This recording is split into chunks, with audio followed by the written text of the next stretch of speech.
avancée n'a été aucune avancée n'a été remarquée jusque-là. Donc nous avons remarqué le débouchage. L'accord a été falsifié à l'Assemblée nationale et puis signé par la mouvance présidentielle. Et donc jusqu'aujourd'hui, d'ailleurs la marche du 31 décembre était donc la réclamation stricte de l'accord. Nous allons parler de la marche. Nous allons revenir sur la marche tout à l'heure. Ouais, c'est pour vous dire que le peuple continue à marcher pour réclamer l'application dans l'entièreté de l'accord. Il y a un premier ministre issu de l'accord, il y a le CNSA issu de l'accord de la Saint-Sylvestre. Mais c'est le débauchage, monsieur José. Nous avons plusieurs fois sur ce plateau démontré ce débauchage au sein de la majorité présidentielle. Le Premier ministre vient d'un radié de l'IDPS. À ce jour, monsieur Olenankoï, un autre débauché dans l'opposition. Et donc, le seul Premier ministre qui devait diriger le gouvernement ici de l'accord de la Saint-Sylvestre était celui présenté par le Rassemblement. Et donc, le Rassemblement qui a son président, Félix Tshisekedi, qui n'est pas à douter. Et donc, je crois qu'à ce jour, parler d'un Premier ministre issu du Rassemblement, c'est faire de l'ironie. Le Premier ministre qui est là a été, donc, il n'est nulle part, il n'a aucun parti politique. Et donc, il a été choisi par... Vous oubliez qu'il a tenu un congrès dernièrement et que finalement, même Céline, je sais que ça vous touche, mais il faut qu'on se le dise. Il a tenu un congrès, il a été même plébiscité président du parti. C'est l'autorité morale de l'UDPS et qui se sont ajustés actuellement. Monsieur José, cela n'est pas différent de théâtre que tourne Saïsaï et Sobé. Et donc, un guignol ne peut que faire tout ce qu'il veut pour essayer de plaire à la population ou à ceux qui l'ont débauché. Donc cela ne le concerne que lui. Et donc nous voyons, nous rions, quel congrès de la majorité présidentielle qui se moque totalement du peuple congolais et même du Rassemblement. Lorsqu'il dit que le Rassemblement poursuit le poste de Premier ministre, mais c'est de la moquerie. Le Rassemblement n'a jamais recherché le poste de Premier ministre.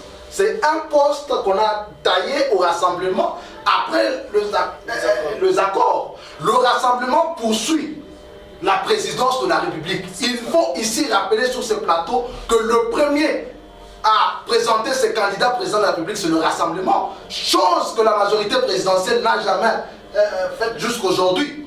Ils n'ont jamais présenté le candidat. Et le problème aujourd'hui se résume autour du nom de Joseph Kabila, qu'ils veulent aujourd'hui déifier au pays. Le problème avec, je vous ai toujours dit, monsieur José, que les élections ne sont pas organisées parce que seulement la Constitution dit que le président Kabila ne peut pas se représenter. Donc s'il se représente, on devrait les élections. Et donc le Rassemblement a, depuis la fin du mandat, avant même la fin du mandat du président Kabila, donc le G7 a présenté son candidat en la personne de Moïse Katumbi. L'UDPS avait déjà son candidat incontestable, donc en la personne du président Etienne Tshisekedi, qui d'ailleurs avait remporté les élections en 2011. Et donc, vous comprenez ici, non, le peuple congolais est témoin. Vous revenez à l'idée, nous voulons ici dire, monsieur José, que le peuple, que le Rassemblement n'est pas en quête d'un poste de Premier ministre. D'ailleurs, c'est le poste qui nous intéresse le moins possible. Ce poste a été donné au Rassemblement après les discussions au centre inter de la Senco, pour que le Rassemblement amène le peuple aux élections et qu'il puisse remporter cette avec des manifestations alors que le calendrier électoral est déjà là. Le manifestation, monsieur José, vous parlez de quel calendrier électoral? Vouliez-vous dire... Le calendrier qui fixe les élections au 23 décembre 2018. Vouliez-vous me faire encore dire de l'autre... C'est une année électorale. Non, mais qui a publié ce calendrier électoral? C'est laquelle de la majorité présidentielle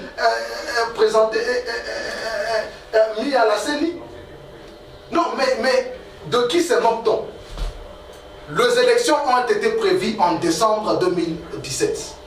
Et donc, M. Nanga vient, il n'émane pas de la volonté de M. Nanga d'amener le peuple comme il veut. Il peut nous dire dans 5 ans. Et cet accord que vous dites a été empoisonné par ce projet de loi électorale promulgué par le président alors que cela n'a pas été discuté au Sénat comme prévu. Et donc, dans ce projet, si je dois parler de ce projet de loi électorale... On va revenir sur le projet de la loi d'accueil de ce magazine. Je voudrais plutôt parler de cette année électorale. C'est pour vous dire... apparemment, vous n'êtes pas prêt pour aller aux élections. Monsieur José, je vous ai dit en début de l'année passée que les élections ne seront pas organisées en 2017 et nous avons constaté. Et je vous dis encore d'emblée que si le problème du président Kabila n'est pas résolu au sein de la majorité présidentielle, même cette année, il n'y aura pas les élections. Leur problème, c'est de ramener le président de la République à un troisième mandat ou l'éterniser au pouvoir. Donc nous arriverons au fin de cette année. M. Nangadol va nous dire encore que les élections seront finalement en avril 2019. Avril 2019, ça sera finalement en janvier 2020. Et donc, il revient au peuple de manifester pour réclamer l'application stricte de l'accord de la Saint-Sylvestre.